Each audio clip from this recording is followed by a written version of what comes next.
సత్యపురం అనే గ్రామంలో ఒక ధనికుడైన వర్తకుడు ఉండేవాడు. ఆయనకు 3 కొడుకులు.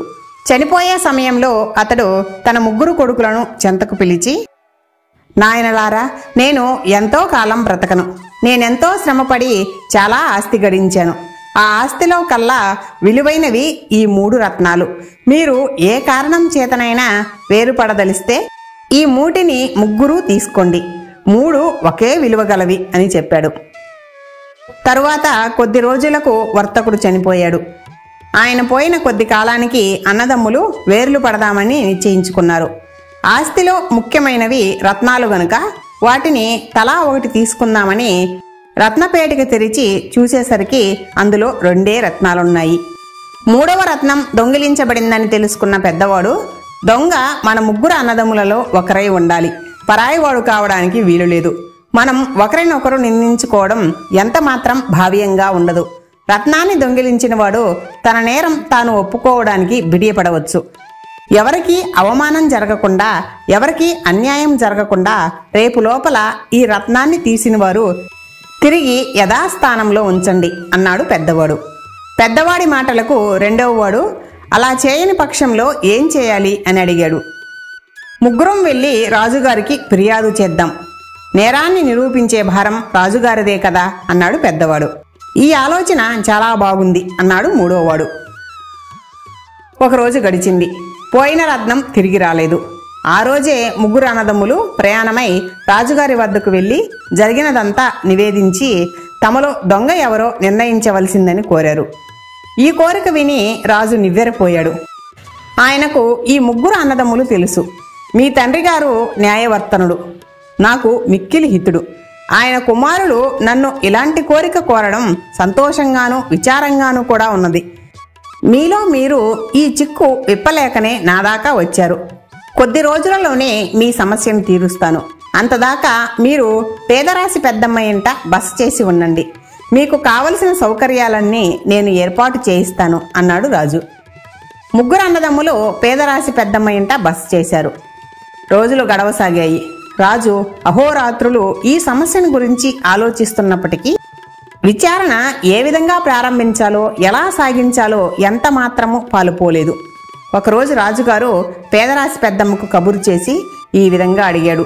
పెద్దమ్మ, అతిథుల వల్ల నీకేమీ ఇబ్బంది కలగడం లేదు కదా అన్నాడు.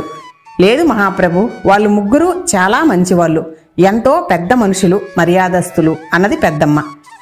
అందుకే ఎటూ పాలుపోవడం లేదు. ఆ 3లో ఒకడు సాహసం చేయగల దొంగ అన్నాడు రాజు. పెద్దమ్మ ఆశ్చర్యపోయి వివరాలు అడిగింది.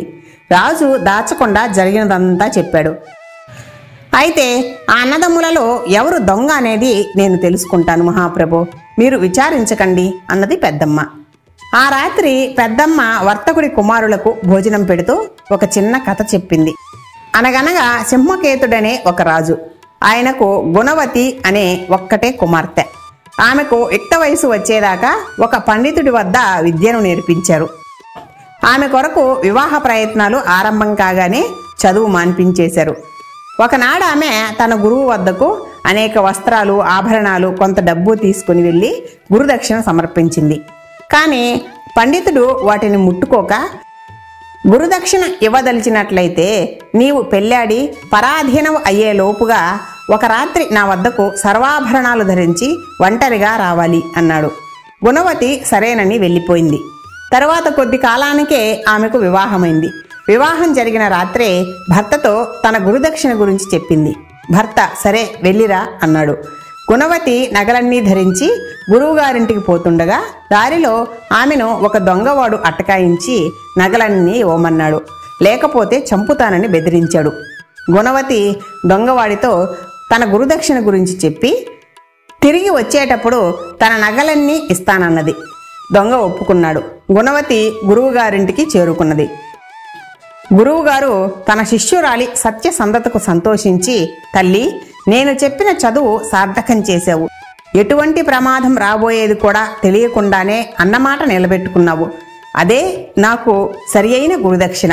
నీవు వెంటనే తిరిగి వెళ్ళి నీ భర్తతో కలకాలం సుఖంగా ఉండు అని ఆమెను హృదయపూర్వకంగా ఆశీర్వదించాడు. గుణవతి గురువుగారికి నమస్కారం చేసి తిరిగి వస్తూ దారిలో తన కోసం వేచి ఉన్న దొంగను చూసి, ఇవిగో బాబు, నా నగలిక నీవు పుచ్చుకోవచ్చు అన్నది. ఈ మాటతో దొంగ హృదయం మారిపోయింది. వాడు గుణవతి కాళ్ళపై పడి, తల్లి క్షమించు, నీ వంటి వాళ్ళుండే ఈ ప్రపంచంలో నేను దొంగతనం చేసి బ్రతకలేను అంటూ చీకటిలో ఎటో వెళ్ళిపోయాడు. గుణవతి తిరిగి భర్త వద్దకు వచ్చి జరిగినదంతా చెప్పింది. భర్త చాలా సంతోషించాడు. వారిద్దరూ చాలా కాలం సుఖంగా ఉన్నారు. పెద్దమ్మ చెప్పిన ఈ కథ విని ముగ్గురు చాలా ఆనందించారు. పెద్దమ్మ వాళ్ళ ముగ్గురితో, ఈ కథలో నాకొక సందేహం ఉన్నది. ఈ కథలో చాలామంది ఉదారులున్నారు, కానీ అందరికన్నా ఎవరి ఔదార్యం గొప్పది? ఈ సందేహం నన్ను చాలా కాలంగా పట్టి పీడిస్తున్నది. నాయనలారా, మీరేమైనా నా అనుమానం తీర్చగలరా అని అడిగింది పెద్దమ్మ. పెద్దవాడు కొంచెం ఆలోచించి, వివాహమైన రాత్రే తన భార్యను గురువుగారి వద్దకు పోనిచ్చిన భర్త ఔదార్యం గొప్పది అన్నాడు. రెండోవాడు, అంతకన్నా గురువు ఔదార్యం గొప్పది అన్నాడు. మూడవవాడు, చేతికి చిక్కిన రాజకుమార్తె నగలను తీసుకోకుండా పోనిచ్చిన దొంగవాడి ఔదార్యం గొప్పది అన్నాడు.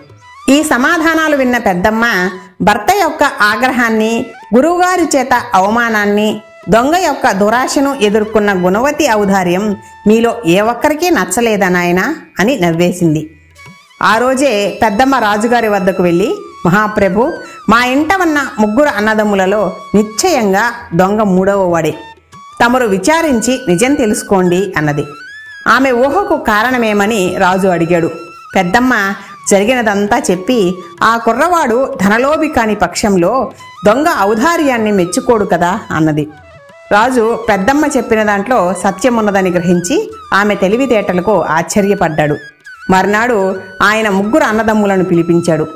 రత్నపేటికలో ఉన్న 2 రత్నాలను పెద్దవారిద్దరూ ఉంచుకోండి, అది న్యాయం అన్నాడు రాజు. మూడవవాడు అన్నల ముఖాలు చూడలేక తల వంచుకున్నాడే గాని రాజు చెప్పిన న్యాయానికి విరుద్ధంగా చెప్పలేదు. తరువాత ముగ్గురు అన్నదమ్ములు ఇళ్లకు వెళ్ళిపోయారు. తండ్రి విడిచిపోయిన మిగతా ఆస్తిని కూడా సమంగా పంచుకున్నారు. ఆ తర్వాత వాళ్ళెప్పుడూ రత్నం ఎవరు దొంగలించారనే సంగతి మాట్లాడుకోలేదు. ఎంతో సోదరభావంతో కాలం గడిపారు. ఈ కథ మీకు నచ్చినట్లయితే లైక్ చేయండి, షేర్ చేయండి. మీ అభిప్రాయాన్ని కామెంట్ రూపంలో తెలియజేయండి. ఇలాంటి మరిన్ని కథల కోసం మా నవనిధి స్టోరీస్ ఛానల్ని సబ్స్క్రైబ్ చేసుకోండి.